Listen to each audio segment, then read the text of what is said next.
مامۆستایانی هەولێر لە دوای 4 ساڵ لە سیستەمی بەناوپاشەکەوتی موچە بێدەنگیان شکاند و میلیشیا حزبیەکانی ئەو شارەش بە شەقێک دیمەنێکیان تۆمار کرد کە ناخی مرۆڤەکان دەهەژێنێت. لە دوای تەمەنێک خزمەت و پەروەردەکردن بە ناوی سیستەمی بەناوپاشەکەوتەوە موچە و قوتی مامۆستا دەبردرێت. بەڵتەجیەکانی شاریش بە شەق وەڵامی ناڕەزاییەکان دەدەنەوە. لە من دەدەی بۆ لێم دەدەی چیم کردووە؟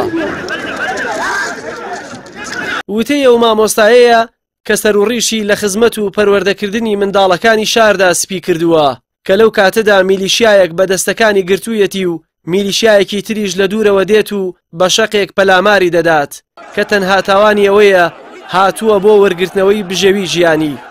دیمەنی شەقلێدان لەو مامۆستایە بە جۆرێک ناخەژێن بوو کە قوتابی و مامۆستا و هاوڵاتی ئازار بە ناخیان گەیشت. لە تۆڕە کۆمەڵایەتیەکانیش گزارشتیان لەو دیمەنە دەکرد.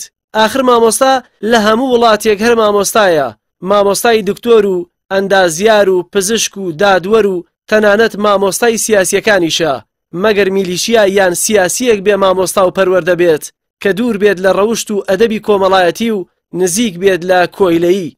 لە دوای بڵاوبوونەوەی ئەو دیمەنە تۆڕە کۆمەڵایەتیەکان بوونە شوێنی دەربڕینی هەست و سۆز بۆ مامۆستا و نیشاندانی ڕووی ڕاستەقینەی چەکدارە حزبیەکانی ئەو شارە.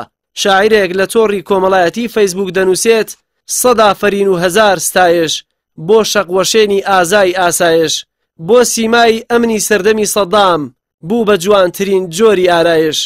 بەدەیان هاوڵاتی دیکەش کە ڕۆژگارێک مامۆستا چرای ڕووناکی ژیانیان بووە وشەیان بۆ ئەو دیمەنە شک نەدەبرد کە بتوانن گزارشتی ناخیان بکەن.